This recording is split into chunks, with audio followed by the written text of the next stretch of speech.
কিচ্ছু করতে হবে না। ঠিক আছে ঠিক আছে ঠিক আছে ঠিক আছে ঠিক আছে।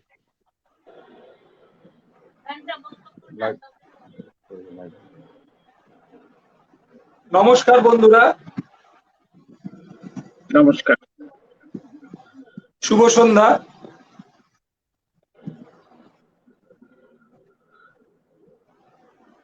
আমরা একটা কঠিন সময়ের মধ্যে দিয়ে এখন যাচ্ছি। তো এই কঠিন সময়ে প্রত্যেকবার আমরা যে সাংস্কৃতিক উৎসবটা করি, বিশেষ চাহিদা সম্পন্ন শিশুদের নিয়ে, সাধারণ শিল্পীদের নিয়ে এবং বিভিন্ন জায়গাকার বিভিন্ন ধরনের শিল্পীদের নিয়ে, আজ সেটা কোনো হল বা কোনো প্রাঙ্গণে করতে পারছি না। তার কারণ কোভিড নামক একটি মারণ যে রোগ আমাদের মধ্যে এসছে সেই কারণে। কিন্তু আপনারা জানেন যে আমাদের শিশুরা, আমাদের শিল্পীরা, তারা প্রত্যেকেই অপেক্ষা করে থাকেন যে আমাদের এই বিশেষ বার্ষিক অনুষ্ঠানটি কবে আসবে। আপনারা জানেন প্রতি মাসে প্রায় বিভিন্ন রকমের অনুষ্ঠান করে থাকেন তাদের ছোট ছোট স্তরে, এবং এছাড়াও সময়ের দাবিকে মেনে নিয়ে আমরা গত কয়েক মাস যাবৎ সঙ্গে কিছুক্ষণ নামক একটি অনুষ্ঠান প্রথম দিকে সপ্তাহে একদিন, পরবর্তী ক্ষেত্রে সপ্তাহে দুদিন করে শুরু করেছি। সময়ের দাবিকে মেনে নিয়ে আমরা আজ প্রাইসের 20তম বর্ষে প্রথম আন্তর্জাতিক সাংস্কৃতিক উৎসব 2020 আমরা শুরু করতে চলেছি। আমি প্রাইসের সম্পাদক হিসেবে সকলকে এই অনুষ্ঠানে সাদর আমন্ত্রণ এবং যারা আমাদের সঙ্গে থাকবেন তাদের অভিনন্দন এবং শুভেচ্ছা জানাচ্ছি। এবং বিশিষ্ট যেসব মানুষজন আমাদের সঙ্গে থাকবেন এই 8 দিন ধরে পৃথিবীর বিভিন্ন প্রান্ত থেকে, আপনারা জানেন পৃথিবীর বিভিন্ন প্রান্ত থেকে বিভিন্ন শিল্পী, বিভিন্ন মানুষ আমাদের সঙ্গে প্রতিদিন যোগ দেবেন। এছাড়াও আমাদের যারা আঞ্চলিক শিল্পী এবং জেলার শিল্পী, রাজ্যের শিল্পী, বিভিন্ন জায়গা থেকে তারা আমাদের এই অনুষ্ঠানে যোগদান করবেন এই 8 দিন ধরে। এখন তার শুভ সূচনা। আমি একে একে সকলের সঙ্গে পরিচয় করিয়ে দেব। তো আমরা প্রথমে আপনাদেরকে সকলকে সাদর আমন্ত্রণ জানিয়ে আমরা একটি উদ্বোধনী সঙ্গীত প্রাইজ বহরমপুরের সদস্য টুটুন চ্যাটার্জির কণ্ঠে একটি উদ্বোধনী সঙ্গীত শুনে নিই। তারপর আমরা প্রদীপ প্রজ্বলন করে আমাদের অনুষ্ঠানের সূচনা করব। তখন আমরা প্রথমে উদ্বোধনী সঙ্গীত টুটুন চ্যাটার্জি।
লাইটটা জ্বালাও তো দেখি কি দাঁড়ায়। নাহলে তো এখানে আপনাকে আচ্ছা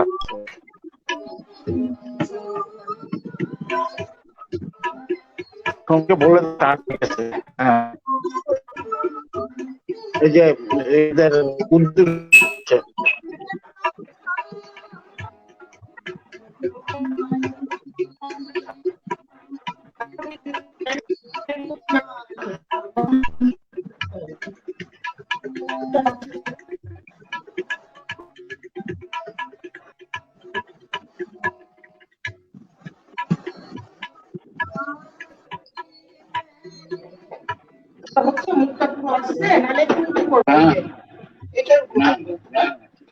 দেখো দেখো ভালো করে ওই এটার উপরে দেখো ওকে দেখা যাবে।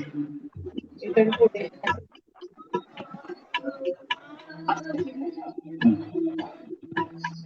তুমি খুলে দেখো না।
ধন্যবাদ ধন্যবাদ শিল্পী টুটুল চ্যাটার্জিকে এবং ধন্যবাদ তবলাবাদক মাধব গোস্বামীকে। আমি যেটা বিশেষভাবে বলার, আমরা এই অন্তর্জাল এই যে সিস্টেমটার সাথে খুব অভ্যস্ত নই যারা, তাদের জন্য আমার একটি কথা, যখন কোনো কিছু চলবে ক্যামেরার পেছন থেকে কোনো কথা বলবেন না, কারণ তাতে সমস্যা হচ্ছে আপনাদের গলাগুলো চলে আসে। যেমন এই গানটার শব্দ প্রায় এলোই না। তো এরপরে যখন কোনো বক্তব্য কিছু রাখবেন একদম মুখের কাছে নিয়ে বলবেন, আর অন্যরা একদমই কথা বলবেন না। আমরা এবার যাব আমাদের প্রদীপ প্রজ্বলনের মাধ্যমে অনুষ্ঠানের উদ্বোধনে। আজকে আমাদের এই যে 8 দিন ব্যাপী আন্তর্জাতিক সংস্কৃতি উৎসব, তার শুভ সূচনা করছেন আমাদের প্রাইসেরই প্রাক্তন সভাপতি মাননীয়া মঞ্জুশ্রী দাস। তিনি প্রদীপ প্রজ্বলন করে আমাদের এই অনুষ্ঠানের শুভ সূচনা করবেন। আমি আমাদের মাননীয়া প্রাক্তন সভাপতি মঞ্জুশ্রী দাসকে বলছি, আপনি অনুষ্ঠানের শুভ সূচনা করুন।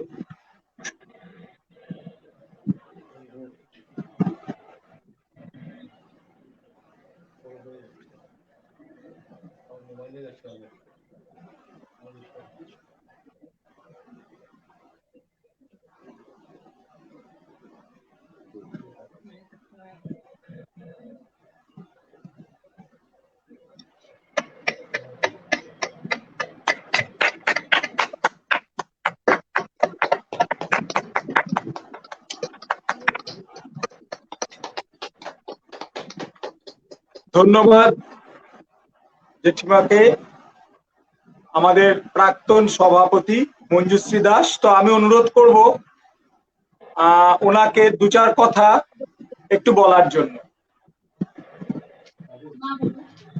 ওনাকে বসিয়ে, বিপাশা দিয়ে ওনাকে বসিয়ে, যাদব বসিয়ে বলা। জেঠিমার শরীর ভালো নেই। হ্যাঁ,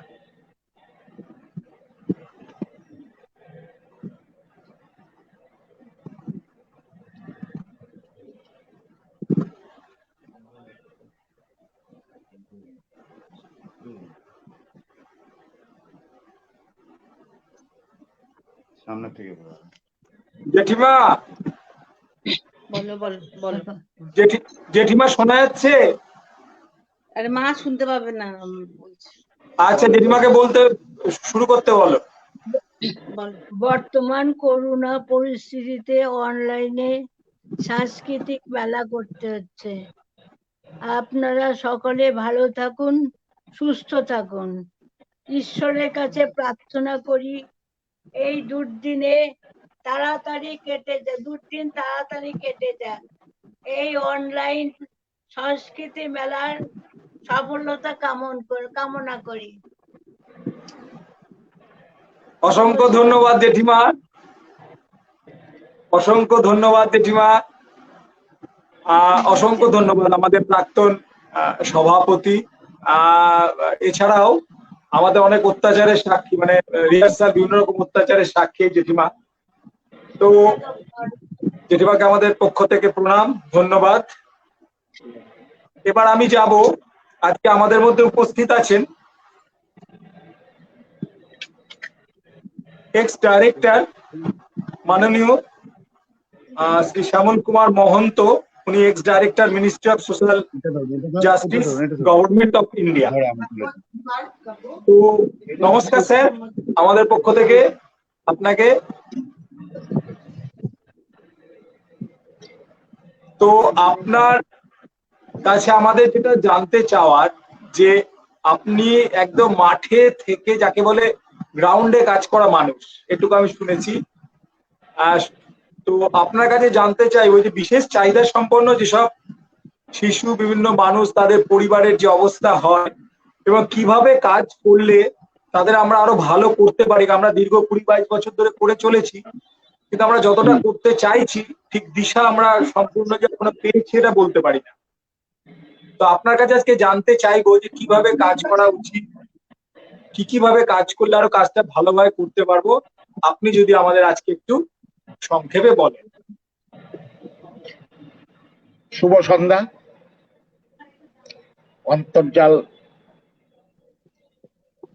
আন্তর্জাতিক এই মেলাতে, ওয়েবিনার বা অনলাইন মেলাতে আমাকে ইনভাইটেশন করেছেন কিছু বলবার জন্য। আপনাদের কিছু কিছু ধারণা সঠিক, যে আমি যখন ছাত্র অবস্থায় ছিলাম তখন এই প্রতিবন্ধীদের সেবার জন্য আমি নির্দিষ্ট হয়েছিলাম, আমাকে সুযোগ দেওয়া হয়েছিল এই প্রতিবন্ধীদের সেবার জন্য। এবং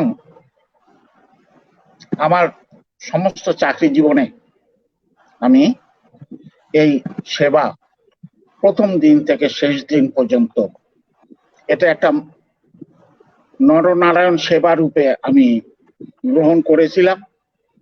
এবং আমার সাধ্যাতীত যে প্রচেষ্টা, সেই প্রচেষ্টা সততা, সহানুভূতিতা এবং মানসিকতার সাথে আমি আমার এই প্রচেষ্টা চালিয়ে গেছিলাম, যাতে প্রতিবন্ধীদের মধ্যে নতুন নতুন অ্যাভিনিউ তৈরি করে প্রতিবন্ধীদের যাতে আরো বেশি মেইন স্ট্রিমিং করা যায় বা তাদের সচেতনতা তৈরি করা যায়, সেই ব্যাপারটা আমরা চালিয়ে গেছিলাম। এখানে একটা শুধু খালি ভুল আছে, সেই ভুলটা দুঃখের সাথে আমি জানাচ্ছি, যে আমি ministry of social justice and এম্পাওয়ারমেন্টের এক্স ডাইরেক্টর না। ডাইরেক্টর র্যাঙ্ক অনেক বিশাল বড় র্যাঙ্ক। আমি মিনিস্ট্রি অফ সোশ্যাল জাস্টিসেরই একটি, তার নির্দিষ্ট ডান হাত যে সংস্থাটি, সেটার নাম হচ্ছে artificial limbs manufacturing corporation of India. এটা মিনিস্ট্রি মাদার ইনস্টিটিউশন, এবং মিনিস্ট্রি তাদের যত মিশন আছে এই artificial limbs manufacturing corporation of ইন্ডিয়ার মাধ্যম দিয়ে সারা দেশ জুড়ে শুধু নয়, আন্তর্জাতিক ক্ষেত্রে ভারতের মুখ উজ্জ্বল করেছে ministry of social justice and empowerment. কারণ এই সমস্ত জিনিসপত্র এই ভারতবর্ষের যে প্রতিবন্ধীদের আন্দোলন এবং ভারত সরকারের যে সচেষ্ট প্রচেষ্টা অন্যান্য দেশে খুব একটা দেখা যায় না। সেই কারণে আমাদের এই সেবা আমাদের সার্ক কান্ট্রিভুক্ত যে 8টি দেশ এবং তাছাড়াও বিভিন্ন জায়গাতে, যেমন আফগানিস্তানে গৃহযুদ্ধের পরে তানজানিয়া এবং অন্যান্য আফ্রিকান কান্ট্রিগুলোতেও ভারত সরকার এই আর্টিফিশিয়াল লিম্বস ম্যানুফ্যাকচারিং কর্পোরেশনকে সাথে করে নিয়ে এই সমস্ত কিছু রিলিফ রিহ্যাবিলিটেশনের কাজকর্ম করেছে। 1965 সাল আর 1971 সালে যখন সামরিক যুদ্ধ হওয়াতে প্রচুর পরিমাণে আমাদের মিলিটারি ক্ষতবিক্ষত হলো, মিনিস্ট্রি অফ ডিফেন্সের একটা দায়িত্ব থাকে তাদেরকে সঠিক রিহ্যাবিলিটেশন দেওয়া, যাদের আর্টিফিশিয়াল লিম্বস দরকার আছে তাদেরকে আর্টিফিশিয়াল লিম্বস দেওয়া। ভারতবর্ষে আমাদের দেশে কোন রকম সেই সুযোগ সুবিধা ছিল না। তখন আমাদের এই ধরনের প্রতিবন্ধীদেরকে সাথে করে নিয়ে ইংল্যান্ডে যেতে হতো, সেইখানে গিয়ে সেই সমস্ত আর্টিফিশিয়াল লিম্বস তৈরি করা হতো। তো প্রবলেমটা হলো এর আগে যে ক্যাজুয়ালিটি হতো সেই ক্যাজুয়ালিটিটা সামান্য, তাদেরকে নিয়ে যেতে কোনো অসুবিধা হতো না। কিন্তু 1965 এবং 1971 সালের যে যুদ্ধেতে যে ব্যাপক ক্ষয়ক্ষতি হয়েছিল সেই ক্ষয়ক্ষতির কথা চিন্তা করে এবং তখন আমাদের দেশের জনসংখ্যা 100 কোটি পার হয়ে যাচ্ছে, এইরকম একখানা চিন্তা ভাবনা করে আমাদের প্রাক্তন প্রধানমন্ত্রী মাননীয়া শ্রীমতী ইন্দিরা গান্ধী কানপুর আইআইটি থেকে 56 একর জমি কেটে নিয়ে এই artificial limbs manufacturing corporation of ইন্ডিয়াকে তৈরি করে। এটা একটা পার্লামেন্টের অ্যাক্ট তৈরি করে এর যে সম্পূর্ণ মালিকানা সেই মালিকানা হচ্ছে ভারত সরকারের। 1974 সালে এই সমস্ত কিছু কর্মকাণ্ড শুরু হয় এবং 1978 থেকে এর কমার্শিয়াল প্রোডাকশন শুরু হয়। আমি 1982-তে এই সংস্থাতে একজন ছোট্ট কর্মী হিসাবে এখানে জয়েন করেছিলাম, তখন ছাত্র অবস্থায়। আমার বাড়ি উত্তরবঙ্গে, আমি কলকাতাতে সিএ পড়তে এসেছিলাম। এই সিএ পড়তে পড়তেই আমি এই প্রতিষ্ঠানে সাদরে আমন্ত্রণ পাই এবং তারপরে আস্তে আস্তে আস্তে আস্তে আমি লাস্টে যখন আমি রিটায়ার নেওয়ার 2-4 বছর আগে থেকে আমি বরিষ্ঠ আঞ্চলিক অধিকর্তা হয়েছিলাম এবং আমার আন্ডারে 11টি স্টেট ছিল এবং 11টি স্টেটের যে সমস্ত প্রতিবন্ধী যে সমস্ত ভাই বোনেরা আছে তাদের সার্বিক পরিকল্পনা, তাদেরকে নির্দিষ্ট এডস অ্যান্ড অ্যাপ্লায়েন্স দেওয়া, এই সমস্ত কিছু বিষয়পত্র আমাদেরকে দেখাশোনা করতে হতো। তো আমি একজন সাধারণ লোক হয়ে এই যে প্রতিবন্ধীদের যে কাজকর্মগুলো দেখতাম, একজন সাধারণ লোক হয়ে দেখতাম। আমি কিন্তু প্রতিবন্ধীদের কোনো এক্সপার্ট লোক না, যে আমি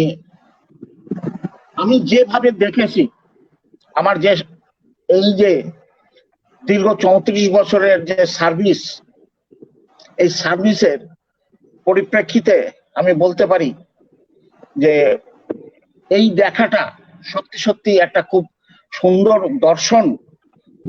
আজকে আমরা এই করোনা ভাইরাসের প্রাককালে এসে উপস্থিত হয়ে আমরা আজকে এই আলোচনা করছি, এটা একটা সার্বিক আলোচনা এবং বর্তমান পরিস্থিতিতে যে জিনিসগুলো এসে দাঁড়াচ্ছে তাতে আমাদের নিশ্চয়ই একবার করে স্মরণ করে নেওয়া উচিত যে আমরা সুস্থ লোকেরাই যে অসুবিধার মধ্যে পড়েছি, যে সমস্ত প্রতিবন্ধী ভাই বোনেরা আছেন তাদের অবস্থাটা কি সেটা একবার চিন্তা করে দেখার দরকার, পর্যালোচনা করার দরকার।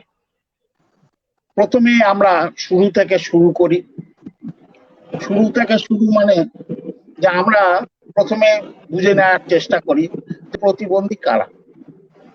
তা এটা যখন আন্তর্জাতিক একখানা মেলার মতন মনে হচ্ছে, আন্তর্জাতিক মেলা, সুতরাং আন্তর্জাতিক ভাষা দিয়ে আমরা শুরু করি। অক্সফোর্ড ডিকশনারি বলছে a person having a physical or mental condition that limits their movement, sense or activities. তার মানেটা কি হচ্ছে যে যার অ্যাক্টিভিটিস লিমিট হয়ে যাচ্ছে তাদেরকে আমরা ডিসেবিলিটি বলছি। এখন প্রশ্নটা হচ্ছে যে ডিসেবিলিটিটা আমরা তো বললাম ঠিকই, আমরা যদি সঠিক পর্যায়ে দেখি, আধ্যাত্মিক স্তর থেকে দেখি বা মানবিকতার স্তর থেকে দেখি, যে আমরা তাহলে প্রত্যেকেই কিছু না কিছু সাবজেক্টের ডিসেবিলিটি। ভারতবর্ষে প্রথমে 4টি ধরনের ডিসেবিলিটিটাকে আইডেন্টিফাই করা হয়েছিল, এবং সে কিভাবে আইডেন্টিফিকেশন করা হয়েছিল, সেটা করা হয়েছিল একটা এনুমারেটেড আইডেন্টিফিকেশন করা হয়েছিল। 2011 সালের যে জনগণনা তো হয়েছিল, সেই জনগণনা যারা এনুমারেটর তাদেরকে বলা হয়েছিল যে তোমরা প্রতিবন্ধী দেখলে পরে নোট ডাউন করো, তাদেরই একটা সিনারি তুলে ধরা হবে। তো ভারতবর্ষ এমন একটা দেশ, সারা বিশ্বের মধ্যে এই ভারতবর্ষই কিন্তু এই প্রতিবন্ধীদেরকে নিয়ে একখানা বিশাল কর্মকাণ্ড গড়ে তুলেছে, এবং যখন যে মিনিস্ট্রি এসছেন তারা আপ্রাণ চেষ্টা করে গেছেন কিন্তু এই প্রতিবন্ধীদের সেবার জন্য। বর্তমান যে মিনিস্ট্রি আছে, আমি তাদেরকে ধন্যবাদ দিব এই কারণে যে তারা অন্য সেক্টরে যে কাজ করুক না করুক, প্রতিবন্ধী সেক্টরে কিন্তু নিঃস্বার্থভাবে এবং খুব সুন্দরভাবে তারা সার্ভিস দিয়ে যাচ্ছে। International day for the disable of the person was explained by 1992 সাল। আপনারা একটু চিন্তা করে দেখবেন যে united nation general assembly resolution 47/3 1992 সালে international year for the disable চালু করলো, কিন্তু ভারত সরকার 1981 সালে, মানে 12 বছর আগে, assistance to person of disable এই স্কিম তৈরি করে প্রতিবন্ধীদেরকে ঢালাও তাদের যন্ত্রপাতি দেওয়া হয়েছিল। 1981 সালে আগে যে সমস্ত প্রতিবন্ধীরা ছিল, সেই প্রতিবন্ধীদের মধ্যে মোর দ্যান 40% হচ্ছে পোলিওমাইলিটিস কেসেস। পোলিওমাইলিটিস কেসেস কি জ্বরবাহিত রোগ, বিশেষ করে বাচ্চাদের হয়, এবং তারপরে তাদের প্রচন্ড জ্বর হয়, তারপরে আস্তে আস্তে তাদেরকে তার নার্ভ এই সমস্ত গুলোকে আস্তে আস্তে শুকিয়ে যায়। আর নার্ভ শুকিয়ে গেলে পরে আপনারা জানেন যে আমাদের যত জয়েন্ট আছে সেই জয়েন্ট গুলোকে অকেজ করে দেয়। আমরা আপনাদেরকে একটা জিনিস শুধু খালি বলে বোঝানোর চেষ্টা করছি, একটা ছোট্ট এক্সাম্পল দিচ্ছি, যে আমাদের এক একটি পাতে 5টা করে জয়েন্ট আছে, 2টো অ্যাঙ্কেলে আছে, 2টো নিতে আছে, একটা হিপে আছে। এই 5টা জয়েন্টকে মাসল গুলোকে আর কাজ করতে দেয় না। যখন জয়েন্ট গুলো নষ্ট হয়ে যায় তখন কিন্তু দেখা যায় যে ওই জয়েন্ট গুলোকে জং পড়ে যাচ্ছে, তারা আর অ্যাক্টিভেট হতে পারছে না। তো এই সংক্রান্ত জিনিসপত্র তখন বিশ্বে খুব একটা বড় কিছু এই সংক্রান্ত জিনিসপত্রতে কাজ হতো না, তার কারণ এর উপরে কোনো মেডিসিন কাজ করে না। পোলিওমাইলিটিসের ক্ষেত্রে এটা ভয়ঙ্কর বিভীষিকার মধ্যে দিয়ে গেছে আমাদের দেশ। 100 কোটির দেশে যে ডিসেবল ছিল, সেই ডিসেবলের 40% হচ্ছে পোলিওমাইলিটিস ডিসেবল। তো আমাদের দেশে যে 4টে ডিসেবল যেটা বলা হচ্ছিল, সেটাকে বলা হয়েছে orthopaedically handicap, mentally handicap, visually handicap and hearing handicap. প্রশ্নটা হচ্ছে যে এই 4টি হ্যান্ডিক্যাপের মধ্যে আস্তে আস্তে আস্তে আস্তে এই 4টে থেকে 7টা তৈরি হলো। 7টা তৈরি হলো কিভাবে? অটিজমকে একটাকে নিয়ে আসলো, 5টা হলো, তারপর মাল্টিপল ডিসেবল নিয়ে আসলো, 6টা হলো। আর আরেকটা জিনিস হচ্ছে কি, লেপ্রসি কিওর ডিসেবল। আমাদের দেশে ভারত সরকার এবং প্রত্যেকটি রাজ্য সরকারের সহযোগিতায় মাল্টিপল ড্রাগ থেরাপি দিয়ে সব যারা লেপ্রসি কেস ছিল, কুষ্ঠ লোক যারা ছিল, তাদেরকে সম্পূর্ণ নিরাময় করে ফেলেছে। আমরা রাস্তাতে যে সমস্ত ফকির বা ভিখারিকে দেখি, কুষ্ঠ রোগীরা, তারা সেই সেবা নিতে চায়নি সরকারের, না নিয়ে তাদেরকে জীবিকাকেই বজায় রেখেছে। কিন্তু অন্যান্য যারা আছে তারা কিন্তু সম্পূর্ণ নিরাময় হয়ে গেছে। এখন প্রশ্ন হচ্ছে যে তাদের সেই সংক্রমণ চলাকালীন যে অঙ্গহানি হয়েছে, সে অঙ্গহানির জন্য তারা ডিসেবলদের মধ্যে স্থান পেয়েছে। এই 7টি হয়েছিল এবং এইটা কি হয়েছে যে এটা 1990 সালে ইকুয়াল অপরচুনিটি ডিসেবল অ্যাক্ট যেটাকে বলা হচ্ছে 1995। কিন্তু প্রশ্ন হচ্ছে যে আমাদের দেশে তখন ওই সেই এনুমারেটেড ডিসেবলদেরকে সংখ্যা দাঁড়ালো, টোটাল জনসংখ্যার 2.5% দাঁড়ালো হচ্ছে ডিসেবল। তার মধ্যে আবার ভাগ হতে আরম্ভ করলো যে 2.5% পপুলেশন মানে 1,30,00,000 2.5%। তো এইখানে একখানা গ্যাপ, মিসআন্ডারস্ট্যান্ডিং বা আন্ডারস্ট্যান্ডিং এরই গ্যাপ থেকে যাচ্ছে। এই কারণে যে যাদেরকে এনুমারেটেড করতে বলা হয়েছিল তারা কিন্তু টোটাল ক্রিপল না হলে পরে, মানে 2 চোখে অন্ধ না হলে পরে তাদেরকে ডিসেবল বলে আইডেন্টিফাই করতো না, 2 পায়ে অক্ষম না হলে পরে ডিসেবল বলে আখ্যা দিত না, 2 কানে না শুনতো যারা তাদেরকে আখ্যা দিত না, পুরো পাগল না হলে পরে মেন্টালি হ্যান্ডিক্যাপ বলে হতো না। সেই কারণেই তারা এস্টিমেট করে দেখেছিল বা জনগণনা করে দেখেছিল 2.5%। কিন্তু আমরা যখন ফিল্ড লেভেলে কাজকর্ম করতে যাই, মূলত ম্যাল নিউট্রিশনের জন্য প্রতিবন্ধী হচ্ছে, ইল নিউট্রিশনের জন্য প্রতিবন্ধী হচ্ছে, সচেতনতা না থাকার জন্য প্রতিবন্ধী হচ্ছে। এই সমস্ত কিছু আমাদের দেশে কিন্তু প্রতিবন্ধী আমাদের ধারণা ছিল যে মোর দ্যান 10%। পরবর্তী ক্ষেত্রে যখন এই 1995 সালের আইনটাকে চেঞ্জ করে 2016 প্রতিবন্ধী আইন নিয়ে আসা হলো, তখন কিন্তু 21টা প্রতিবন্ধীকে চিহ্নিতকরণ করা হলো যে এরাও প্রতিবন্ধী। তার মানে চিন্তা করে দেখুন যে 2.5% থেকে কোথায়, তখন ছিল 4টে, এখন হয়ে গেল 21টা। তার মধ্যে কি হচ্ছে, ব্লাইন্ডনেস এবং লো ভিশন। লো ভিশন মানে হচ্ছে কি, ম্যাক্সিমাম গ্রামাঞ্চলের শিশুদেরকে দেখবেন ভিটামিন ডির অভাবে তারা রাত কানা হয়ে যায়, যথেষ্ট পরিমাণ ভিটামিন দেয়া। তো সেই কারণে লো ভিশনকেও এর মধ্যে ঢুকিয়ে নেওয়া হলো। লেপ্রোসি কিওরড পারসন তো আগে থেকেই ঢুকেছিল, হিয়ারিং এম্পায়ার্ড ঢুকে তো আগেই ছিল, লোকোমোটর ডিসেবিলিটি আগেই ছিল, ইন্টেলেকচুয়াল ডিসেবিলিটি, এইটাই হচ্ছে মেন্টাল ডিসেবিলিটিটাকে ইন্টেলেকচুয়াল ডিসেবিলিটি বলা হচ্ছে। অটিজম স্পেকট্রাম ডিসঅর্ডার, সেরিব্রাল পলসিকে আলাদা হিসেবে দেখানো হচ্ছে। এই সেরিব্রাল পলসি সম্পর্কে আমাদের একটা ধারণা যে সঠিকভাবে যদি প্রিন্যাটাল, ন্যাটাল, পোস্টন্যাটাল, নিওন্যাটাল এই যদি ট্রিটমেন্ট গুলো বা অ্যাওয়ারনেস গুলো গর্ভবতী মাকে যদি দেওয়া যেত, তাহলে হয়তো বা তার বাচ্চাটা সেরিব্রাল পলসিতে অ্যাটাক নাও হতে পারতো, মেন্টালি হ্যান্ডিক্যাপড নাও হতে পারতো।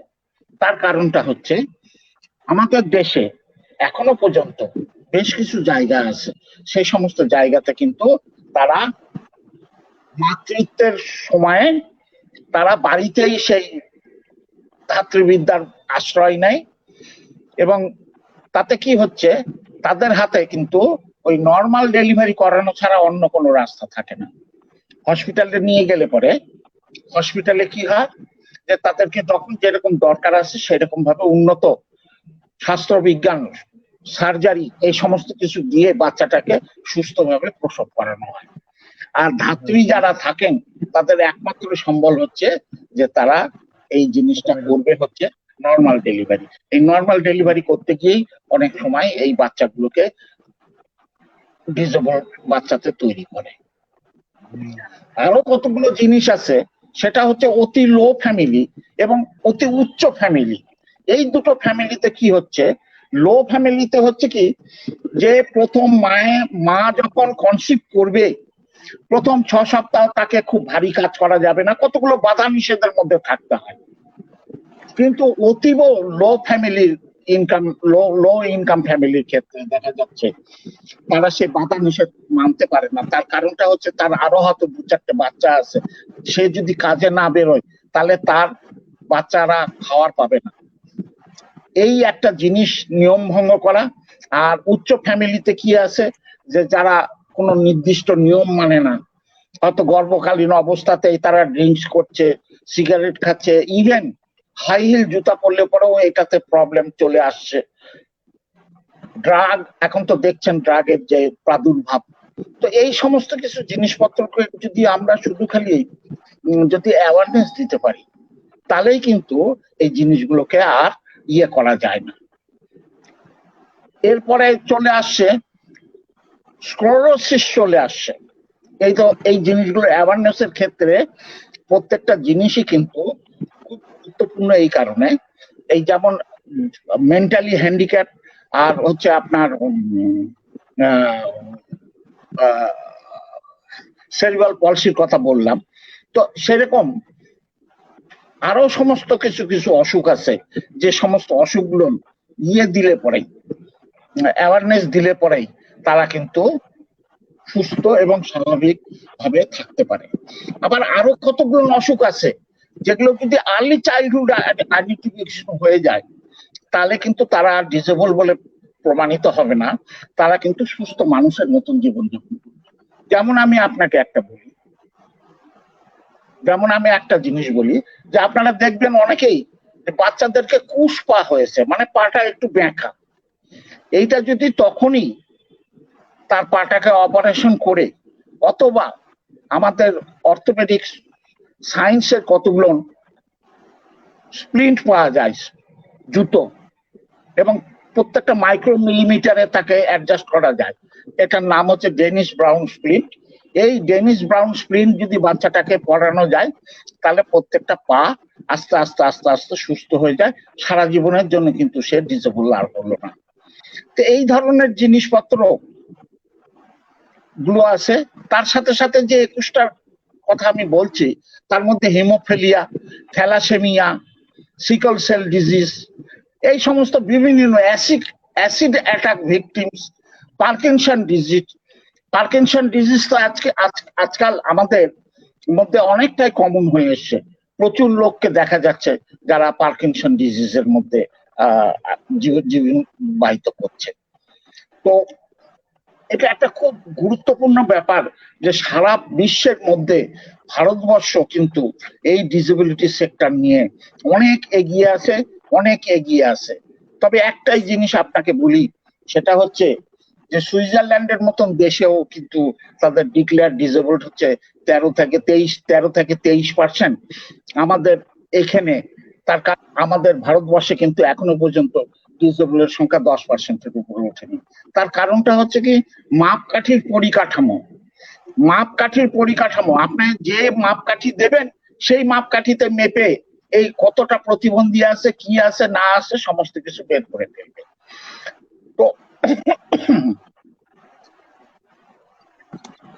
তো শ্যামল বাবু, হ্যাঁ, আমি আর একটা দুটো জিনিস একটু আপনার কাছে জানতে চাইবো। ধরুন যারা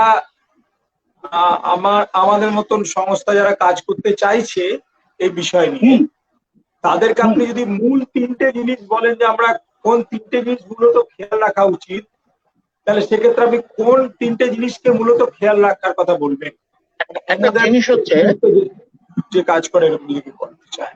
আচ্ছা, এটা দুটো জিনিস আছে। একটা জিনিস হচ্ছে যে আপনি কিভাবে এগোবেন, সরকার কিভাবে এগোবে, জনসাধারণ কিভাবে এগোবে, বা অন্যান্য ফান্ডিং এজেন্সি বা যারা আপনাদেরকে সাহায্য করবে সেই জিনিসটা। আমি একটা কি বলবো, এটাকে আপনার বলা যায় যে একটা আইডিয়াল সিস্টেম। যেমন আপনি কোনোখানে কোনো প্রতিবন্ধীদের উপর কাজকর্ম করতে চাইছেন, প্রথমেই আপনাকে করে নেওয়া দরকার যে পিডব্লিউডি অ্যাক্টের রেজিস্ট্রেশনটা করে নেওয়া দরকার। আপনার পশ্চিমবঙ্গের রেজিস্ট্রেশনটা হয় 45 নম্বর গণেশচন্দ্র অ্যাভিনিউতে, কমিশনার অফ ডিসেবিলিটিসকে। আপনি জানেন যে প্রত্যেকটা ডিস্ট্রিক্টের ডিস্ট্রিক্ট ম্যাজিস্ট্রেট হচ্ছে অ্যাডিশনাল কমিশনার অফ ডিসেবিলিটিস। আমাদের যে সিস্টেমে এই যে সমস্ত কিছু 1995 সালের অ্যাক্ট আর 2016 সালের অ্যাক্ট যেটা তৈরি হয়েছে, এই অ্যাক্টগুলোতে কিন্তু একদম লাস্ট স্তর পর্যন্ত তাদেরকে ডিভিশন পাওয়ার সমস্ত কিছু ভাগ করে দেওয়া আছে। এই নয় যে আপনার 45 নম্বর গণেশচন্দ্র অ্যাভিনিউর উপরে নির্ভর করে থাকতে হচ্ছে, আপনাকে দিল্লিতে নির্ভর করে থাকতে হচ্ছে। আপনার কিন্তু সম্পূর্ণ পাওয়ার, আপনার অ্যাডিশনাল কমিশনার হচ্ছে ডিস্ট্রিক্ট ম্যাজিস্ট্রেট, এবং সেক্ষেত্রে বিডিওর একটা ভূমিকা আছে, এসডিওর একটা ভূমিকা আছে, ব্লকের যে ওয়েলফেয়ার অফিসার থাকেন তার একটা নির্দিষ্ট ভূমিকা আছে।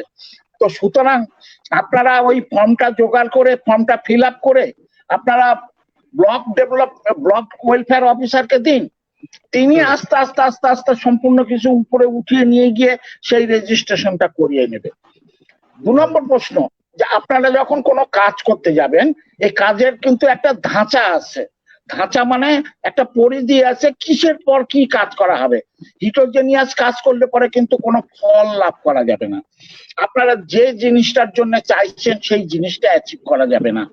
যদি এই সিস্টেমে যদি খুব কম সংখ্যক প্রতিবন্ধী উপকৃত হয় সেটাও ভালো, কিন্তু হিটোজেনিয়াস করে বা ছত্রভঙ্গ করে কোনো কাজ, লোক দেখানো কাজের থেকে আমার মনে হয় গঠনমূলক কাজ করা ভালো।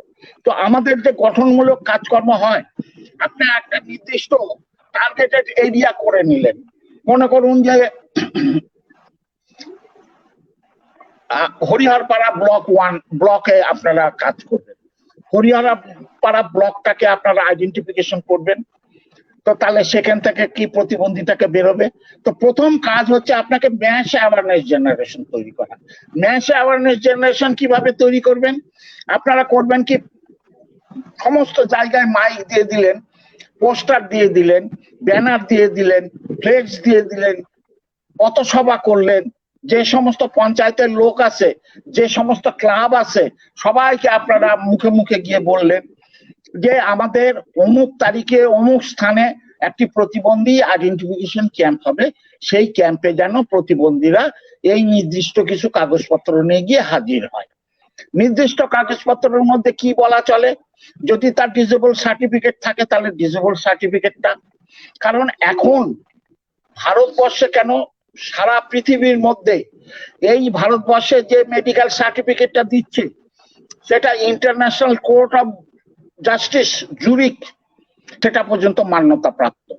তো সুতরাং আমাদের যে বোর্ড সিস্টেম তৈরি হয়েছে পশ্চিমবঙ্গে বা সারা ভারত জুড়ে, এটা একটা খুব ভালো কাজ হয়েছে সারা বিশ্বের মধ্যে, যে প্রত্যেকটা জায়গাতে একটা করে বোর্ড সুনির্দিষ্ট হয়ে গেছে এবং প্রত্যেকটা জায়গাতে ভারপ্রাপ্ত ডাক্তার তৈরি হয়ে গেছে। তাদের দায়িত্ব হচ্ছে যে প্রতিবন্ধী আসলে পরেই তার প্রতিবন্ধকতার পরিমাণটাকে আইডেন্টিফাই করে তারা সার্টিফাই করে দেওয়া, এই সার্টিফিকেটটা পেলে পরে সে প্রতিবন্ধী যুক্ত ব্যক্তি বলে পরিগণিত হবে। প্রথম হচ্ছে আপনারা সেই ম্যাস অ্যাওয়ারনেস জেনারেশন করলেন, তারপরে আসলেন medical awareness, medical identification. Medical আইডেন্টিফিকেশনের সাথে সাথে ডকুমেন্টেশনটা আপনারা করে নিলেন। একটা ইনকাম সার্টিফিকেট যদি নিয়ে আসতে পারে তাহলে আপনারা দেখে বুঝতে পারলেন যে এটা দরিদ্র না বড় লোকের ঘরেও প্রতিবন্ধী আছে, গরিবের ঘরেও প্রতিবন্ধী আছে, আবার মিডিল ক্লাসের ঘরেও প্রতিবন্ধী আছে। আপনারা সেই প্রতিবন্ধীগুলো কোন ক্লাসের প্রতিবন্ধী সেটাকে ক্লাসিফিকেশন করতে পারবেন। এই যে আইডেন্টিফিকেশন হলো, মেডিকেলি আইডেন্টিফিকেশন হলো, কি ধরনের প্রতিবন্ধী, তার কোথায় কি আছে, তার মাসেল চার্টিং করার দরকার আছে কিনা, পোলিও হয়েছে কিনা, কি হয়েছে না হয়েছে, এই সমস্ত কিছু, এবং তার সাথে সাথে বেসিক কিছু হেলথ টিপস তাকে তৎক্ষণাৎ দিয়ে দেওয়া। তারপরে আসছে তার নিড অ্যাসেসমেন্ট করবার। এই যে প্রতিবন্ধীটি আপনাদের ক্যাম্পে আসলো, আইডেন্টিফিকেশন হলো, তার কি ইচ্ছা, এখানে দুটো কাউন্সিলিং হয়, একটা প্যারেন্টাল কাউন্সিলিং হয়, একটা ক্লায়েন্টাল কাউন্সিলিং হয়।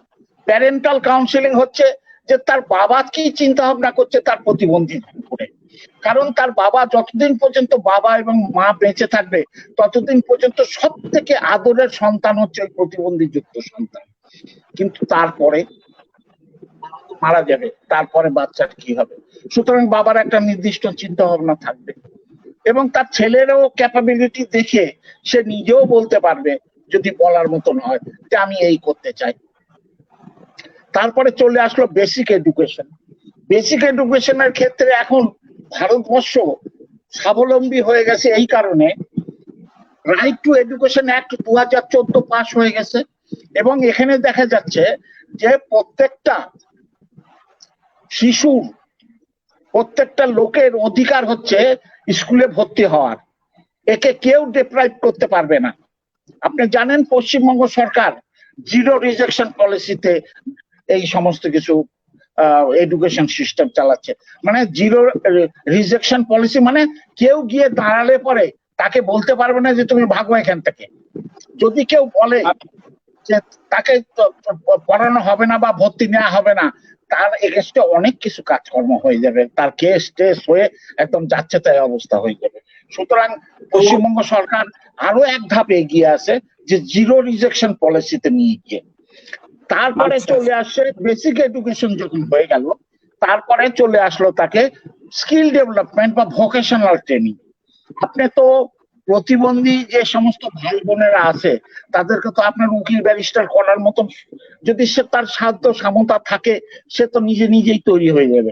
আমরা একটা নির্দিষ্ট গণ্ডির মধ্যে দিয়ে যাচ্ছি, আমরা নির্দিষ্ট গণ্ডির মধ্যে দিয়ে গেলে পরে তাদেরকে আমরা করবো কি যে তাকে ভোকেশনাল ট্রেনিং এর মধ্যে নিয়ে যাব, স্কিল তাকে ট্রেনিং দেওয়া হবে। বিভিন্ন ক্ষেত্রে বিভিন্ন লোক পারদর্শী থাকে।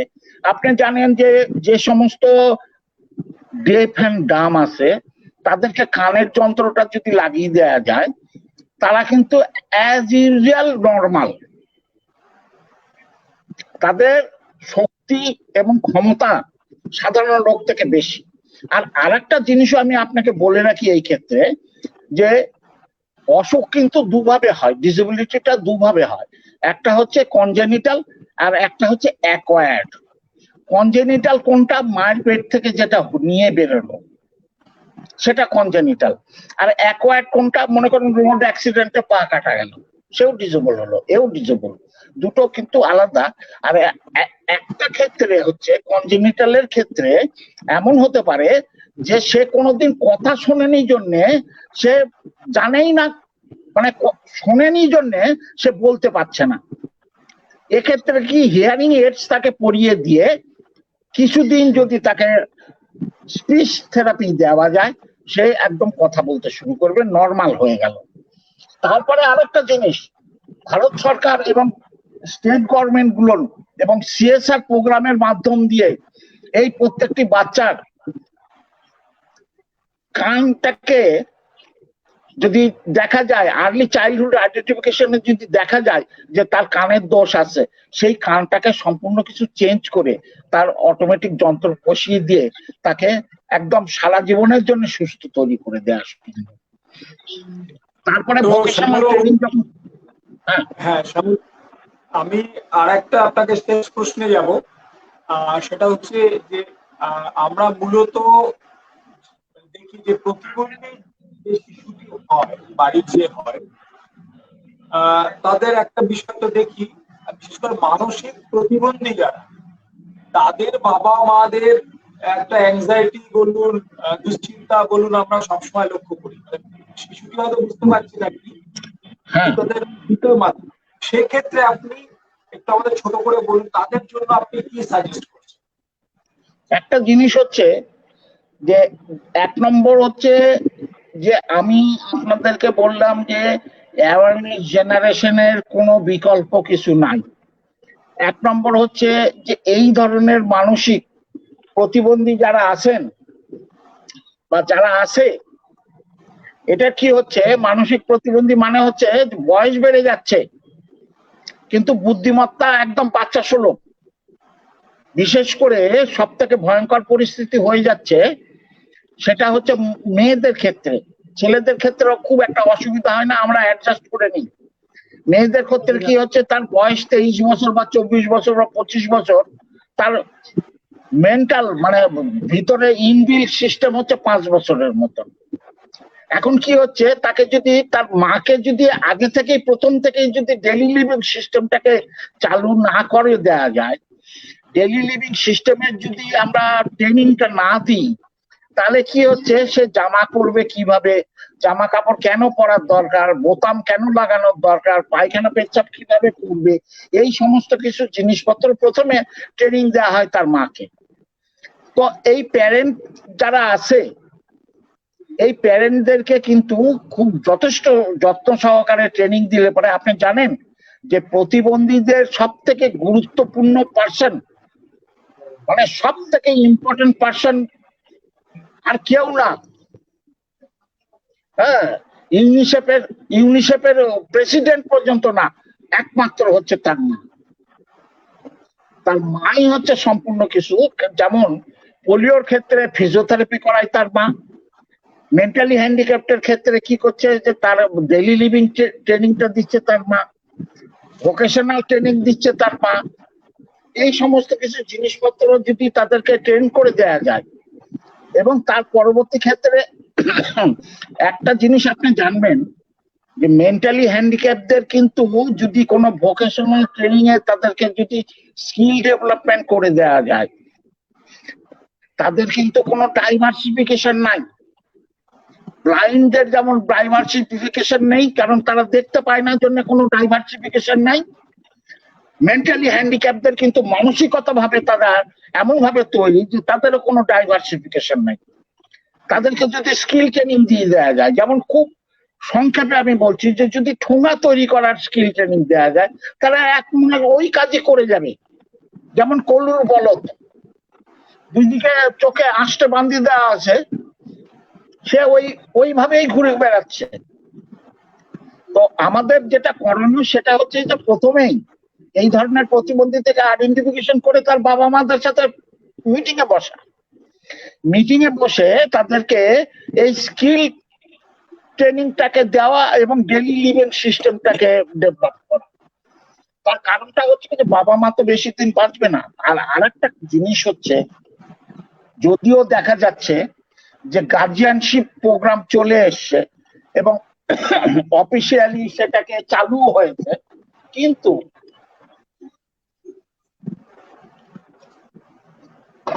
একজন ডিস্ট্রিক্ট সোশ্যাল ওয়েলফেয়ার অফিসার বা একজন ডিস্ট্রিক্ট ম্যাজিস্ট্রেটের পক্ষে এটা যে কতদূর পর্যন্ত ফলপ্রসূ হয় সেটা কিন্তু চিন্তার ব্যাপার আছে। অতীব ব্যক্তিত্বপূর্ণ লোক হলে পরে খুব করা সম্ভব, কিন্তু অল্প ব্যক্তিত্ব সম্পূর্ণ লোক, কারণ এই ধরনের বড় বড় অফিসাররা তারা সারাদিন যে সমস্ত কিছু ঝামেলার মধ্যে দিয়ে থাকে, তারপরে কিন্তু এই কাজকর্মগুলো তাদের ক্ষেত্রে খুব একটা গুরুত্ব পেয়ে ওঠে না, বা তাদের ইচ্ছা মানসিকতা থাকলে পরেও তারা কিন্তু আনইনটেনশনালি তারা এই জিনিসগুলোকে কমপ্লিট করে উঠতে পারে না। সুতরাং সামাজিকতার দায়ে আমাদের মতন যে ইনস্টিটিউশন গুলো আছে, আপনাদের মতন যে ইনস্টিটিউশন গুলো আছে, এরা হচ্ছে এক একটা করে আমি বলবো হীরা, এই কারণে যে তারা সমস্ত কিছু মন প্রাণ ঢেলে এই প্রতিবন্ধীগুলোকে বুকে টেনে নিয়েছে। এই যে ভালোবাসাটা আপনারা দিচ্ছেন, এই ভালোবাসাটা কিন্তু ভারত সরকার লক্ষ টাকা খরচ করেও সেই ভালোবাসাটা দিতে পারবে না। তার কারণটা হচ্ছে কি, এর আগে একবার মাঝে সিবিআর কনসেপ্ট চালু হয়েছিল, কমিউনিটি বেসড রিহ্যাবিলিটেশন, যে বাচ্চাদেরকে ওখান থেকে তুলে নিয়ে আসো, নিয়ে এসে একটা নির্দিষ্ট সেন্টারে রাখো, রেখে তাদেরকে খাবার দাবার জিনিসপত্র যা কিছু দরকার এই সমস্ত কিছু দেখাশোনা করো। কিন্তু দেখা গেল সমস্ত কিছু জিনিস দিতে পারছে, বাপ মার ভালোবাসাটা দিতে পারছে না, আবার সেই ব্যাক টু কমিউনিটি হয়ে গেল। এবং দেখা যাচ্ছে এরপরে কনসেপ্ট যেটা আসলো প্যারাসিভিয়ার মেথড।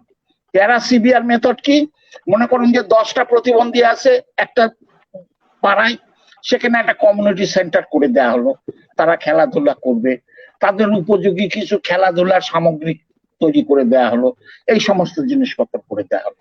তো এখন প্রশ্নটা হচ্ছে কি, কন্টিনিউয়াস অ্যাওয়ারনেস জেনারেশন, কন্টিনিউয়াস বিভিন্ন ডেভেলপিং কান্ট্রিতে যে সমস্ত কিছু ডেভেলপ হচ্ছে, সেই সমস্ত ডেভেলপের উপরে এখন ইন্টারনেটের সাহায্যে যে কোনো জায়গাতে ঢুকে যাওয়া যায়, ভালো কাজের জন্য আপনি যেখানে খুশি আপনি সেখানে ঢুকে যেতে পারেন, দেখবেন যে কত ধরনের জিনিসপত্র তৈরি হয়ে গেছে প্রতিবন্ধীদের, কত ভাবে অ্যাওয়ারনেস দেওয়া হচ্ছে।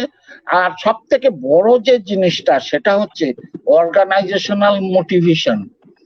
অর্গানাইজেশনাল মোটিভেশন মানে হচ্ছে যে আপনি পার্থবাবু, আপনি একখানা 1,00,000 লোকের মধ্যে একখানা, তো 1,00,000 লোকের মধ্যে একখানাতে যদি এরকম একখানা সংগঠন তৈরি হতে পারে, মঞ্জু ম্যাডাম যিনি এখানে বক্তৃতা দিয়ে গেলেন, তার মতন মহিলা যদি একখানা হতে পারে লক্ষতে, তাহলে 1,00,000তে 2টো হলে পরে কি হবে? অসংখ্য ধন্যবাদ শ্যামলবাবু, অসংখ্য ধন্যবাদ। আমি একটা লাস্টে খালি বলে যাচ্ছি, একটা বিবেকানন্দ হয়ে এত বড় করেছে, যদি 2টো বিবেকানন্দ হতো তাহলে কি হতো? অসংখ্য ধন্যবাদ আপনাকে।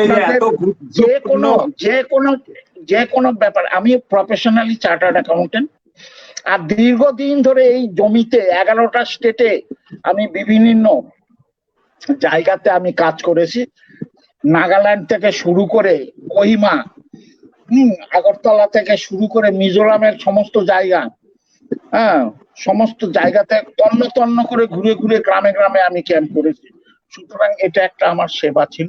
আপনাদের যখন যে কোনো প্রোগ্রাম দরকার পড়বে বা যা কিছু দরকার পড়বে আপনারা যোগাযোগ করবেন।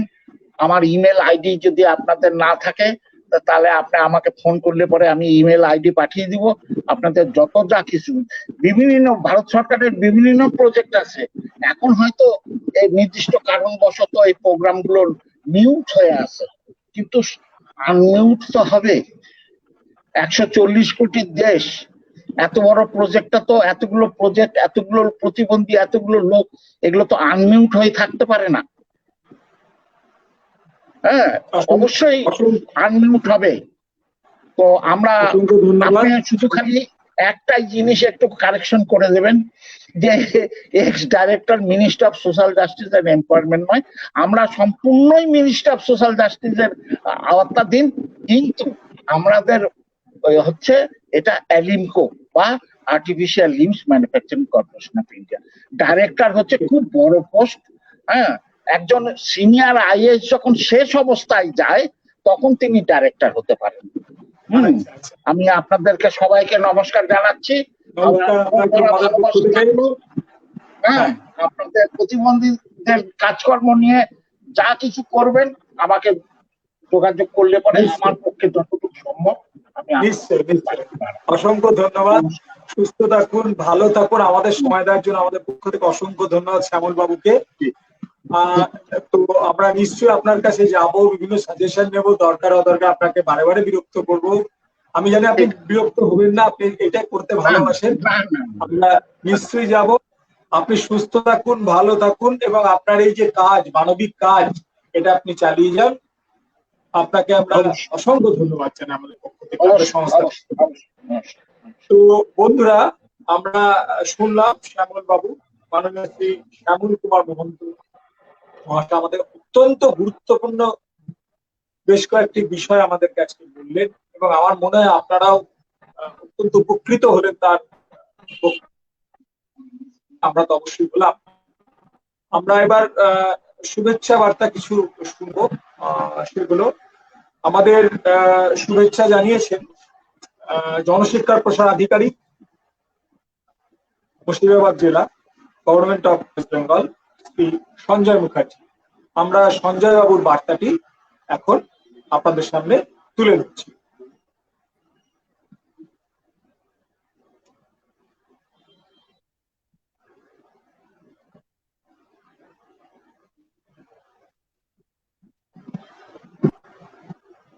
নমস্কার সবাইকে। আজ 2 অক্টোবর, গাইস এবং আমরা মনভাসীর চালনায় আজ আন্তর্জাতিক সংস্কৃতি মেলা শুরু হচ্ছে। এই মুহূর্তে আমরা প্রতি বছর এই সংস্কৃতি মেলা, যা বহরমপুরে অনুষ্ঠিত হয়, তা দেখার জন্য মুখিয়ে থাকি। সংস্কৃতি মেলায় সব ধরনের সংস্কৃতি প্রেমী মানুষ, সঙ্গীত প্রেমী মানুষ, অন্যান্য যারা বিভিন্ন ধরনের সৃষ্টিশীল কাজকর্মের সঙ্গে যুক্ত, তারা যুক্ত থাকেন। তাদের প্রত্যেকের সঙ্গে এক মেলবন্ধনের উৎসবে পরিণত হয় এই মেলা। এবার অবশ্য পরিস্থিতি একটু অন্যরকম। এবার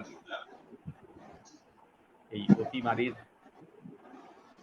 চাপে সারা পৃথিবীর মতো, সারা দেশ তথা রাজ্যের মতো এই আমাদের পছন্দের জেলা শহর বহরমপুরও একটু তো সংকুচিত রয়েছেই। মানুষজন সতর্কতার সঙ্গে, সচেতনতার সঙ্গে এই অতিমারি মোকাবিলা করছে, পারস্পরিক সামাজিক দূরত্ব বজায় রেখে। আর এই পরিস্থিতিতে আজকে যে এই সাংস্কৃতিক উৎসব অনুষ্ঠিত হচ্ছে একটা বিশেষ আঙ্গিকে, বিশেষ ঘরানায়, এক বিশেষভাবে ভার্চুয়াল প্ল্যাটফর্মে এই সংস্কৃতি উৎসব অনুষ্ঠিত হচ্ছে আজকে, তার শুভ উদ্বোধন। এখানে একটা কথা খুব প্রাসঙ্গিক, যে দীর্ঘদিন ধরে পরম্পরা এই সাংস্কৃতিক উৎসবের তাকে থামতে দেয়নি উৎসব কমিটি। কোনো না কোনো ভাবে ভার্চুয়াল মাধ্যমেই না হয় হলো, কিন্তু এই সাংস্কৃতিক যে উৎসব, যে পরিমণ্ডল, যে পরম্পরা দীর্ঘদিন ধরে চলছে তা কিন্তু বন্ধ হয়। এটাই আমাদের এক দারুণ প্রাপ্তি।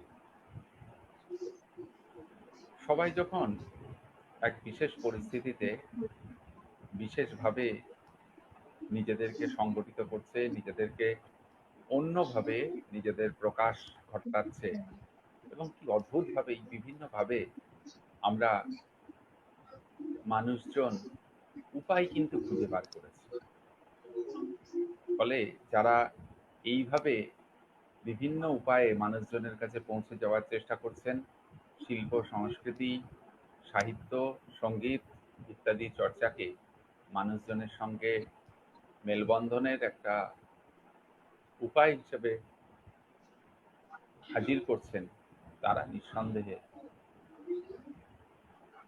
ধন্যবাদ এবং অভিনন্দনের যোগ্য।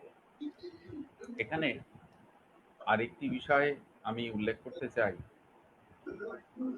প্রাইস বলে যে সংস্থাটি রয়েছে, আমার দীর্ঘদিনের পরিচিত বিপাশা দি, উনি আমার দীর্ঘদিনের সুহৃদ। তার সঙ্গে তার বিভিন্ন কাজে যোগাযোগের, বিভিন্ন কাজে, বিভিন্ন অনুষ্ঠানে উপস্থিত থাকার সৌভাগ্য আমার হয়েছে। এই সংস্থাটি বিগত প্রায় 20 বছর ধরে, আমার যতটুকু জানা, বিভিন্ন ধরনের পিছিয়ে থাকা মানুষজনকে নিয়ে, ভিন্নভাবে সক্ষম বিভিন্ন ছাত্রছাত্রী, স্থানীয় সংস্কৃতির তাদের সামিল করা, বিভিন্নভাবে তাদেরকে বিভিন্ন আঙ্গিকের শিল্প, সাংস্কৃতিক চর্চার সঙ্গে যুক্ত করা, এই কাজে কিন্তু নিরন্তর প্রচেষ্টা চালাচ্ছে। এবং সবচেয়ে অদ্ভুত ব্যাপার, এই যে নিরলস প্রচেষ্টা, সেই প্রচেষ্টা কিন্তু আজকের নয়, গত প্রায় 20 বছর ধরে বিভিন্ন জায়গা থেকে বিভিন্নভাবে সহযোগিতা এবং সেগুলি অবশ্যই আর্থিক নয়, আর্থিক সহযোগিতা বেশিরভাগটাই নিজেদের সংগ্রহ করা। যেভাবে এরা চেষ্টা করছেন, যেভাবে বিভিন্ন মানুষজনকে যারা ততটা এগিয়ে থাকা নয়, যারা ততটা সমাজের মূল স্রোতে নেই, তাদের সঙ্গে যে বিভিন্ন যোগাযোগ তৈরি করছেন, তাদেরকে যেভাবে শিল্প সংস্কৃতির অন্তত মূল স্রোতে আনার চেষ্টা করছেন, মূকাভিনয় শেখাচ্ছেন। আমি নিজে মানসিক প্রতিবন্ধী স্কুলের বা বধিরদের জন্য তৈরি একটি স্কুলের তার কাজকর্ম দেখেছি। মূকাভিনয় শেখানো, বিভিন্ন প্রশিক্ষক এনে সেই সাথে ছাত্রছাত্রীদের বিভিন্নভাবে সংস্কৃতিমুখী করে তোলা, তার বিভিন্ন প্রচেষ্টা আমি দেখেছি, যুক্ত থাকার সৌভাগ্যও হয়েছে। শুনেছি একটি সরকারি হোমের ছাত্রছাত্রীদেরকে নিয়েও তিনি বিভিন্ন ধরনের সাংস্কৃতিক কার্যক্রম চালিয়ে থাকেন। এছাড়া আমরা মনোবিশেষ সংস্থাও এই কর্মসূচির সঙ্গে যুক্ত রয়েছে। তাদের সম্পর্কে অবশ্য বিশদভাবে আমার জানা নেই, তবুও দীর্ঘদিন ধরে এরা যখন যৌথ পরিচালনায় এই সাংস্কৃতিক অনুষ্ঠান, সাংস্কৃতিক উৎসব পরিচালনা করছেন, এবং তারা পরস্পরের সঙ্গে যুক্তও বটে। তো এই উৎসব, এই মেলা, এই ধরনের পারস্পরিক মতবিনিময়, সংস্কৃতির আদান প্রদানের বিভিন্ন পরিমণ্ডল আমাদেরকে বিভিন্নভাবে সমৃদ্ধ করে। আজকের দিনে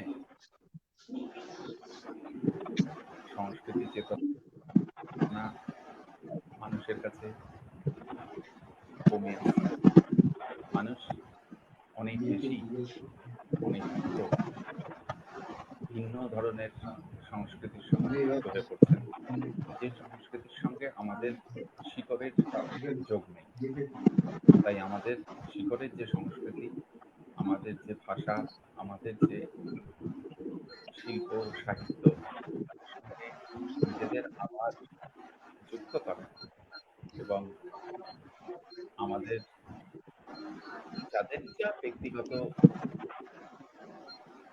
সুবিধা আছে, ব্যক্তিগত উদ্যোগ আছে, তাকে আরো পরিশীলিত করে মানুষের মধ্যে সঞ্চার করা এবং প্রত্যেককে নিজেদের মধ্যে যুক্ত করার যে সংস্কৃতি, শিল্প সাহিত্যের যে এটি একটা প্রয়াস, এই মনভাসী এবং আমরা মনভাসী দায়িত্ব একসাথে চেষ্টা করছে, বলে তাকে সাধুবাদ জানাই। আমরা আশা করি ব্যক্তিগতভাবে আমি তো বটেই, তাদের এই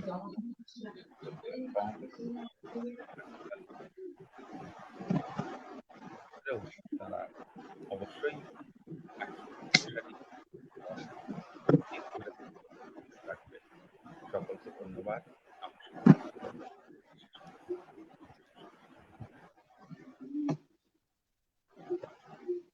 ধন্যবাদ সঞ্জয় বাবু তার গুরুত্বপূর্ণ বার্তাটি পাঠানোর জন্য। আমরা এবার আরেকটি ছোট্ট, খুবই সংক্ষিপ্ত বার্তা শুনে নেব। শিলার যে হোমটি আছে মুর্শিদাবাদের, সরকারি হোমটি, তার অধিকর্তা রাধা মুরারি দেবীর একটি অতি সংক্ষিপ্ত বার্তা আমরা শুনে নেব। নমস্কার, আমি শিলায়ন হোম ফর গার্লসের প্রেসিডেন্ট। আজকের এই আন্তর্জাতিক সাংস্কৃতিক মেলা প্রাঙ্গণে যে অনুষ্ঠানের আয়োজন করা হয়েছে, সেখানে ভার্চুয়ালি উপস্থিত থাকতে পেরে আমি নিজেকে ধন্য মনে করছি। আজ যদি এটা ফিজিক্যালি হতো সেটা আরো বেশি আনন্দময় হতো। এখানে আমার হোমের বাচ্চারা অনেকেই এর মধ্যে অংশগ্রহণ করেছে। এখানে বিপাশাদি আছেন, যিনি আমার হোমের মিউজিক টিচার। উনি এসে বাচ্চাদেরকে খুব সুন্দর সুন্দর নাচ, গান, বিভিন্ন বিষয়ে কলা প্রদর্শনীতে তিনি উৎসাহিত করেন এবং শিক্ষাদান করে থাকেন। আমার বাচ্চারা এই লকডাউন পিরিয়ডে তিনি ভার্চুয়ালি বহুভাবে হেল্প করে তাদেরকে উৎসাহিত করেছেন। আমার বাচ্চাদের এই ভার্চুয়ালি পারফরমেন্স, এই যে উপস্থিতি, সেটা আমার কাছে খুব আনন্দের বিষয়। আমি চাই বাচ্চারা এমন একটা প্ল্যাটফর্ম পাক যেখান থেকে নিজেকে ফ্লারিশ করতে পারবে। আর সংস্কৃতি মানুষের জীবনের একটা বিশিষ্ট অঙ্গ, তো সেখানে মানুষ ওতপ্রোতভাবে জড়িত থেকে যেন সেটাকে আরো সুন্দরভাবে ভবিষ্যতে কাজে লাগাতে পারে, এই শুভকামনা জানিয়ে আমি শেষ করছি। নমস্কার।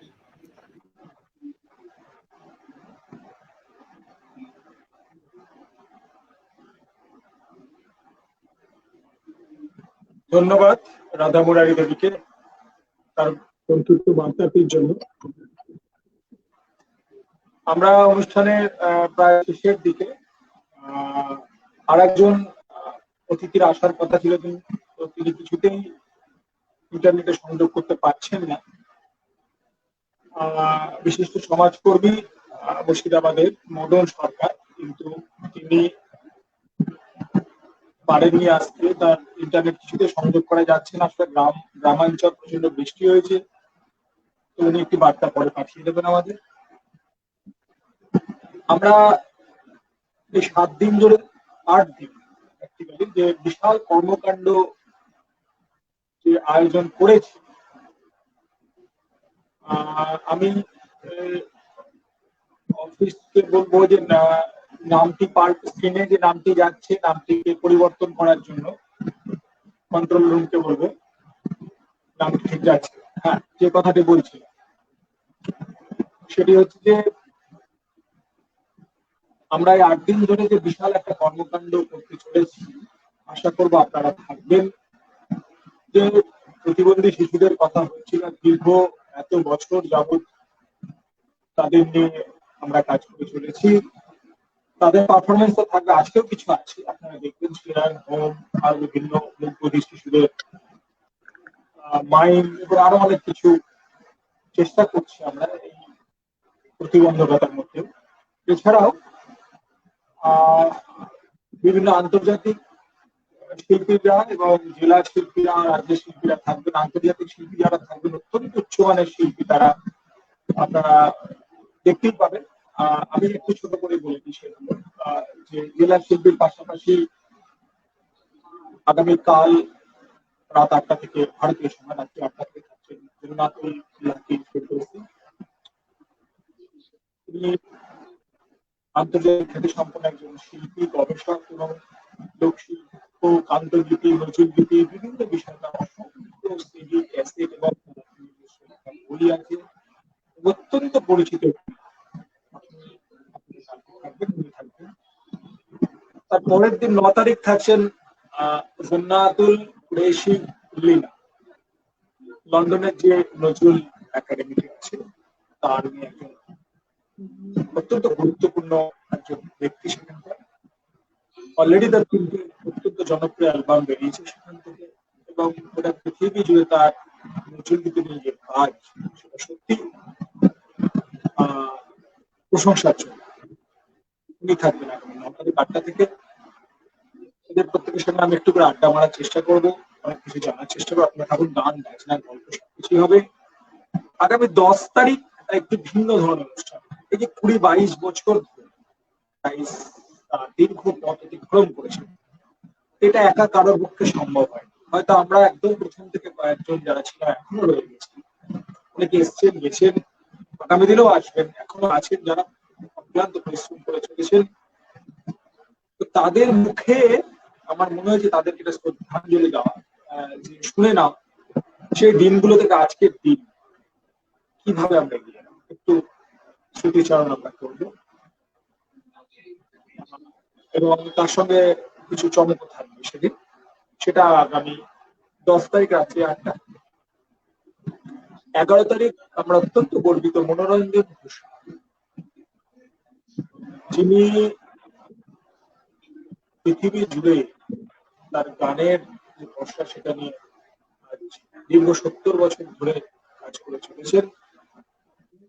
পৃথিবী বিখ্যাত অ্যালবার্ট হল থেকে শুরু করে বিভিন্ন হেন কোনো হল নেই যেখানে অনুষ্ঠান করেননি। বর্তমানে ভারতের কেন্দ্রীয় সরকারের কাছ থেকে পুরস্কার পেয়েছেন। সেই মানুষটিকে আমরা অত্যন্ত রসিক একজন মানুষ, গুণী মানুষ, দার্শনিক মানুষ, শিল্পী একজন, এবং তাকে আমরা পাচ্ছি আগামী 11 তারিখ রাত্রি একটা ভারতীয় সময়। পরের দিন 12 তারিখ আমরা পাচ্ছি তুরস্কের একটি, যারা বাংলা লোকসঙ্গীতের বিভিন্ন আঙ্গিক গুলোকে নিয়ে, অপ্রচলিত আঙ্গিক গুলোকে নিয়ে কাজ করে, বাংলাদেশ এবং তুরস্ক মিলিত একটি ব্যান্ড, তাদের আমরা পাবো। আশা করি নতুন জেনারেশন শুনতে খুব ভালো লাগবে, তারা নতুন আঙ্গিকে করার চেষ্টা করবেন, আমাদের সঙ্গে থাকবেন। এটা 12 তারিখ। 13 তারিখ আমরা অল ইন্ডিয়া রেডিওর এই গ্রেট আর্টিস্ট একজন, এবং শুধু আগমনী নয়, পুরাতন রাগ প্রধান নজরুল গীতি অত্যন্ত গুণী শিল্পী, লেখা হাওলা গান, ওনার সঙ্গে ওদিন আমরা গান বাজনা গল্প করবো রাত্রি 8টা থেকে। এবং সর্বশেষ দিন আমি আড্ডা মারবো এবং গান বাজনা শুনবো কানাডা থেকে সঞ্জিত দেগৌড়ি, রাগ প্রধান গান এবং কিছু উচ্চাঙ্গ মার্গের গান নিয়ে থাকবে সঞ্জিত। এই বিভিন্ন অনুষ্ঠান আমরা আগামী 14 তারিখ করতে করবো। এছাড়া প্রতিদিন আমাদের জেলা রাজ্যের বিভিন্ন শিল্পীরা আমাদের সঙ্গে থাকবেন, প্রতিবন্ধী শিল্পীরা থাকবেন, অবশ্যই থাকবেন। তবে আমাদের উৎসব 14 তারিখ শেষ হলে কিন্তু শেষ হচ্ছে না। একটি সুখবর আপনাদের, আমরা যেটা সিদ্ধান্ত নিয়েছি প্রতি মাসে আমরা এই যে পৃথিবীর বিভিন্ন প্রান্তের শিল্পীদের সঙ্গে যে একটা জোট বাঁধা, মনের জোট, মানবতার জোট বাঁধা, সেই প্রক্রিয়া কিন্তু আমরা চালিয়ে যাব প্রতি মাসে একদিন বা দুদিন।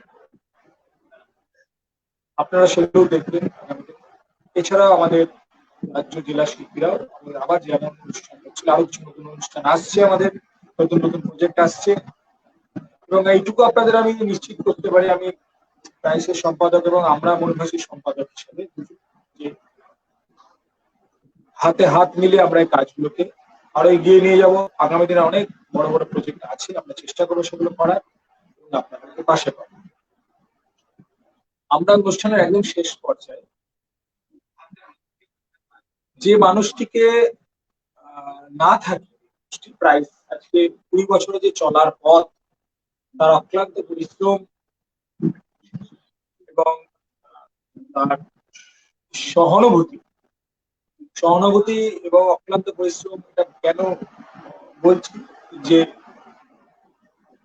আজকে যে প্রতিবন্ধী শিশুগুলো, মানুষগুলো বিভিন্ন এবং আরো সাধারণ শিল্পী মানুষের যে আমরা কাজ করে চলেছি, পর্দার আড়ালে আমরা কেউ থাকলেও দীর্ঘদিন ধরে, কিন্তু সামনে থেকে যে মানুষটি কাজ করে চলেছে, বর্তমানে প্রাইসের সভাপতি মাননীয় বিপাশা দাস এখন আপনাদের সামনে বক্তব্য রাখবেন। আমি ওনাকে অনুরোধ করব আপনার মূল্যবান বক্তব্যটি রেখে সকলকে ধন্যবাদ জানাবেন। তো বিপাশা দাসের ক্যামেরাটি আরেকটু ক্লোজে নিলে ভালো হয়, তাহলে ওনার গলাটিও খুব ভালো আসবে আর আমরা বক্তব্যটি শুনতে পাবো। তো বিপাশাকে আমি বলবো আপনার মূল্যবান বক্তব্যটি আপনি আমাদের সামনে রাখুন। বিপাশা। নমস্কার, আমি বিপাশা দাস বলছি। আমাদের এই সংস্কৃতি উৎসবে, অনলাইন সংস্কৃতি উৎসবে যে সম্মানীয় অতিথিরা আমাদের এখানে এসেছেন,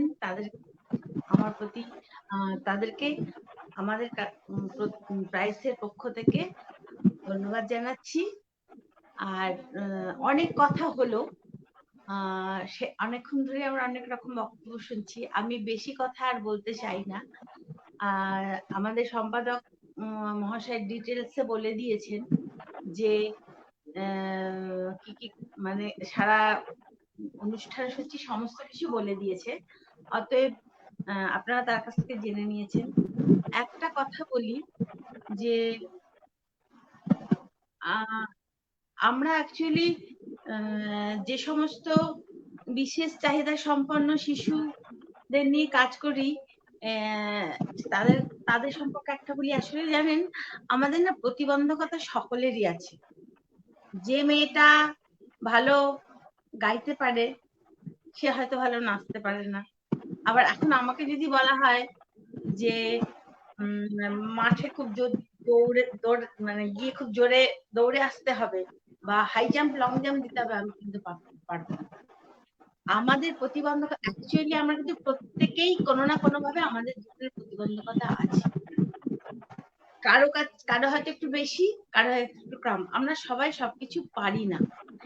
এই ধারণাটা সকলের মনে রাখা উচিত। এই জন্যই আমরা যাদের যেটুকু নেই, যাদের যেটুকু অসুবিধে, যাদের যেটুকু সমস্যা, তাদের একটু খালি সাপোর্ট করা। কারণ আমরা সবাই কিন্তু স্বয়ং সম্পূর্ণ নই, সবার দ্বারা সবকিছু হয় না, এবং সেই অর্থেই আমরা কিন্তু সকলেই প্রতিবন্ধকতার মধ্যে থাকি। যাই হোক, আর অনেকক্ষণ ধরে আপনারা বক্তব্য শুনছেন, আমি আর বিশেষ কিছু বলতে চাই না। একটা কথা আমি বলতে চাই যে আমাদের যে সমস্ত গ্রামগঞ্জের বা বিভিন্ন আমাদের যারা প্রতিভা আছেন তাদেরকে আমরা তুলে ধরার চেষ্টা করেছি, এবং জেলার রাজ্যের বিভিন্ন শিল্পীদের আমরা চেষ্টা করেছি প্ল্যাটফর্ম দেওয়ার, এবং তাদের সাথে বিশেষ চাহিদা সম্পন্ন বাচ্চারাও থাকবে এবং হোমের বাচ্চারাও থাকবে। আপনারা তাদের অনুষ্ঠান দেখুন, এবং তার সাথে দেশ বিদেশের যে সমস্ত সম্মানিত আমাদের আদরণীয় যে সমস্ত শিল্পীরা আছেন তাদের অনুষ্ঠান কিন্তু আপনারা অবশ্যই দেখবেন। এটা কিন্তু আমাদের মুর্শিদাবাদ জেলার যারা সংস্কৃতি প্রেমী মানুষ তাদের কিন্তু এটা একটা কর্তব্য। আমরা তাদের ডাকছি, তাদের সম্মানান্বিত আমরাই জানাবো। অতএব তাদের পাশে থাকবেন আপনারা সকলে, এবং আমার এই বিশ্বাস আছে মুর্শিদাবাদ জেলার সংস্কৃতি প্রেমী মানুষদের, তারা নিশ্চয়ই আমাদের সে অনুরোধ রাখবে। আপনারা সবাই ভালো থাকবেন, আনন্দে থাকবেন। ধন্যবাদ, নমস্কার।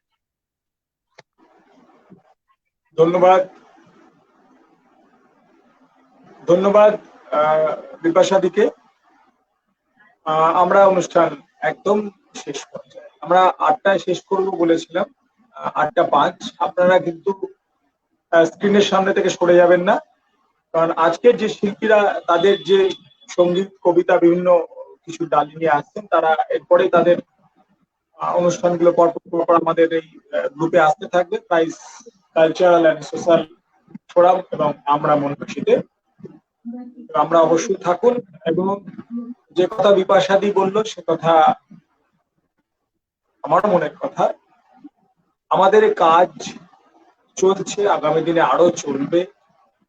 জেলা প্রত্যন্ত জায়গার শিল্পীরা তারা আমাদের সঙ্গে যোগাযোগ করুন, আমরা চেষ্টা করব তাদের একটা জায়গা অবশ্যই পৌঁছে দেওয়ার। আমাদের ভাবনা চিন্তা আছে, তারা যোগাযোগ রাখবেন, প্রাইসের সঙ্গে যোগাযোগ রাখবেন, আমাদের সঙ্গে যোগাযোগ রাখবেন।